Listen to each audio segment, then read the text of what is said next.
സർക്കാർ ഏതെങ്കിലും ഉത്തരവ് ഇറക്കിയിരുന്നോ സ്ത്രീകളെ പ്രവേശിപ്പിക്കാൻ? ഉണ്ടോ?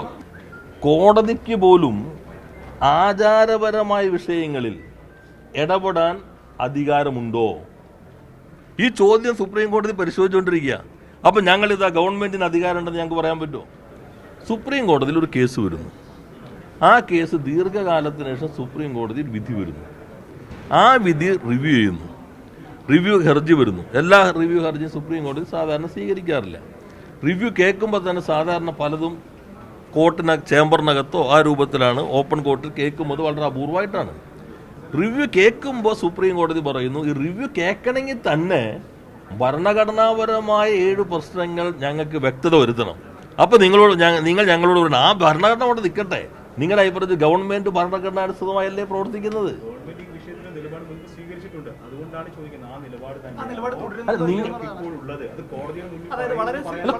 നിങ്ങൾ കോടതി ഇപ്പൊ എന്താ ചോദിച്ചേക്കണേ?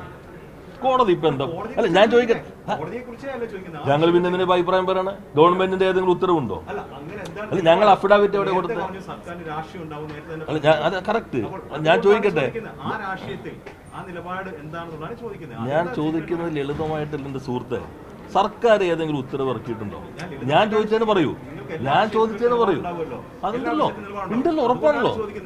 ശബരിമല യുവതീ പ്രവേശനത്തിൽ എന്താണ് നിലപാട്? രാഷ്ട്രീയമായിട്ടുള്ള നിലപാട് സർക്കാരിന് എന്താണ്? നിങ്ങൾ മനസ്സിലാക്കേണ്ട കാര്യം, സർക്കാർ ഏതെങ്കിലും ഉത്തരവ് ഇറക്കിയിരുന്നോ സ്ത്രീകളെ പ്രവേശിപ്പിക്കാൻ?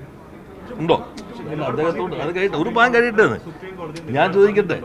അല്ല ഞാൻ ചോദിക്കുന്ന ഉത്തരം പറയൂ. പിന്നെ സുപ്രീം കോടതി എന്താ പറഞ്ഞത്? അല്ലല്ല അദ്ദേഹം പറഞ്ഞു സുപ്രീം കോടതി പറഞ്ഞിട്ടുണ്ടോ? സുപ്രീം കോടതി വിധി എന്തായിരുന്നു? അല്ല സുപ്രീം കോടതി വിധി വന്നല്ലോ. ആ ചോദ്യത്തിന് എന്താ പ്രസക്തി? ഒരു പൊളിറ്റിക്കൽ നിലപാടാണ്. ആ പൊളിറ്റിക്കൽ നിലപാട് മറ്റെന്ത് വന്നാലും നമ്മുടെ നിലപാട് അതായിരിക്കുമല്ലോ. എന്ത് നിലപാട്?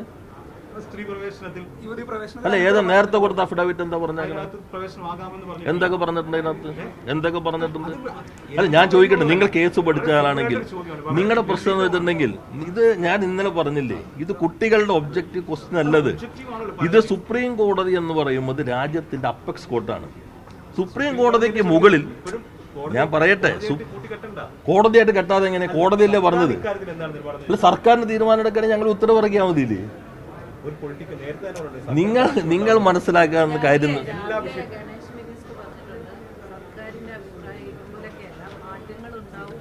അത് ഞങ്ങൾ ചർച്ച ചെയ്തിട്ടില്ല. നിങ്ങൾ മനസ്സിലാക്കേണ്ടത് കോടതി ഇപ്പൊ ഞങ്ങളോട് ചോദിച്ചിട്ടേ ഇല്ല സ്ത്രീ പ്രവേശനത്തിൽ നിങ്ങളുടെ അഭിപ്രായം എന്താണെന്ന്.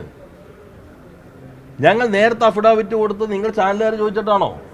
കോടതി ചോദിച്ചു. ഇപ്പൊ കോടതി എന്താണ്? നിങ്ങളത് വായിച്ചു പഠിക്കേ. 7 പ്രശ്നങ്ങൾ ഇന്നത് പത്രങ്ങളിൽ വായിച്ചാലും മനസ്സിലാവും. ഇതുവരെ ഇല്ലാത്തതായിരുന്നു പത്രങ്ങളിട്ടുണ്ട്. നിങ്ങൾ ഭരണഘടന അനുസരിച്ചല്ലേ പ്രവർത്തിക്കുന്നത്.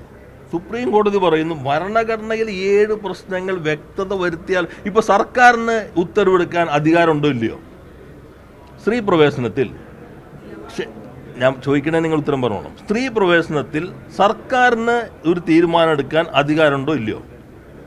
7ാമത്തെ പോയിന്റ് എന്താ? ഏഴാമത്തെ പോയിന്റ് എന്താ? ഈ ക്വസ്റ്റ്യനിൽ 6, 7 പോയിന്റ് എന്താ? കോടതിക്ക്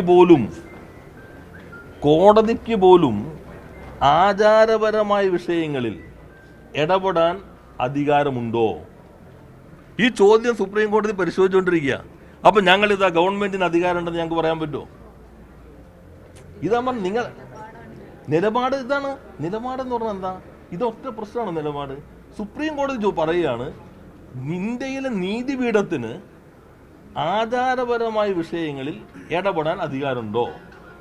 നീതിപീഠത്തിന് അധികാരമുണ്ടോ എന്ന സംശയം നീതിപീഠം എന്ന് ഉന്നയിക്കുമ്പോൾ ഗവൺമെന്റ് നീതിപീഠത്തിന് മുകളിലാണ്, ഞങ്ങൾക്ക് അധികാരമുണ്ട്, ഞങ്ങൾ ഇതാ മലയാള മനോരമ ഏഷ്യാനെറ്റും ചാനലുകാർ എല്ലാവരും ഒന്നിച്ച് ചോദിച്ചുകൊണ്ട് ഇതൊരു നിലപാട്. ഞങ്ങൾക്ക് അവിടെ അധികാരം